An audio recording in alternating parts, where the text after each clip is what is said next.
Gandang umaga po. Back to work po. Pagkatapos ng 2 araw na outing sa Morong, Bataan. Pa-outing po ng boss namin dito sa Del's Grills and Restaurant na matatagpuan po dito po sa Ofle Road, Bulihan, Malolos, Bulacan. Back to normal po sa pamumuhay na normal araw-araw. Work, kape, at sabay ang pag-aaral, salita ng Diyos. May nagko-comment po na ilang araw po nagpo-post ako ng mga 5 video, ganun, 5, minsan 6 pa daw na puro outing, beach sa Morong o Mount Samat. Hindi raw naiba raw yung mga post ko ng salita ng Diyos araw-araw, minsan 3. Sabi ko, oh, ginawa ko talaga yon. Minsan na di-off ko, kahit hindi outing, di-off ko. Nasa palengke, nagpo-post ako. Nasa Pure Gold, o nandun ako sa bahay ng kapatid ko sa Katmon, Malolos.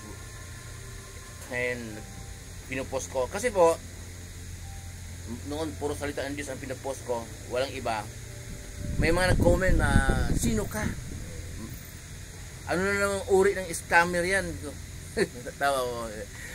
Balang araw, gawin mo negosyo yan. Kaya po, pinost ko po yung ganon kung taga saan ako, kung saan ako nag-work, nag-outing, minsan, kasama ng katrabaho ko, kasama ng mga boss ko, mga manager namin kasama, para makilala ko na, yan pala si Chef Roy. Stay in sa work. Pag day off niya, umuwi siya sa Katmon, Malolos, Bulacan. Yun. Kaya, ganon po, minsan nasa palengke yan, minsan nasa Pure Gold yan, minsan sa New Star yan, may alagang aso yan. Pinupost ko po para yung sino ako sa kabila ng pagpupost ko ng salita ng Diyos. Kasi po, ang pagpupost ng salita ng Diyos, hindi mo kaya yan. Pagpupost ka ng salita ng Diyos na hindi manggaling sa Bible, so galing sa sarili mo. Galing sa Bible, salita ng Diyos yan. Yun eh, banal na espiritu ang nangunguna sa iyo upang masabi mo. Kahit gaano ka katalino. Minsan nga magaling na MC. Di ba yung MC magaling magsalita yon? Ginagamit yung MC na yan, yung talent sa magaling siya pag may dibo, may kasal, may binyag. Binabayaran siya. Magaling siya magsalita, hindi siya mahihain. Nagkapatawa. Pero pag salita ng Diyos ang binobroadcast niya, kinakabahan siya. Parang mabibitawan pa niya yung mic, parang hindi niya masasabi. Kasi nga, iba po yung salita ng Diyos.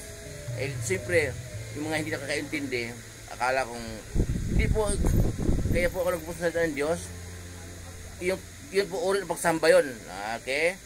Ang sabi sa sulat ni Pablo, mga minamahal kong kapatid, pinamamanik ko sa inyo na ialay ang inyong sarili bilang buhay na handog, ialay sa Diyos. Yun ang karapat-dapat na pagsamba. Yun. Yung mga pinagkaloob sa akin ng Diyos na biyaya na karunungan ng salita niya, hindi karunungan bilang engineer ha, hindi karunungan bilang doktor, abogado, karunungan ng salita niya.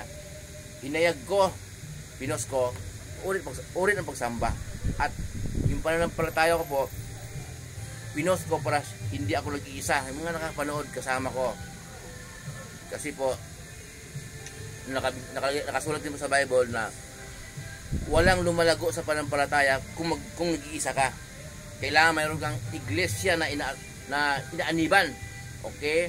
Yung iglesia ha, na ang turo ng namamahala doon, turo ni Jesus. Okay? Kasi ang turo po ni Jesus, yun po ang nais ng Diyos na sundin natin. Mababasa po natin sa Mateo 17:5, tinig mula sa langit ang nagsabi, Diyos Ama ang nagsasalita noon, ito ang minamahal kong anak na lubos kong kinalulugdan, pakinggan ninyo siya. Ang linaw po, ang tinutukoy niya anak na pakinggan natin, si Jesus. Kaya kung may nag-broadcast po ng ganito, kung turo ni Jesus ang sinasabi niya, sa Diyos yan. Ang inyong lingkod naman, nagsasabi na, turo ni Jesus ang ating ipamumuhay araw-araw.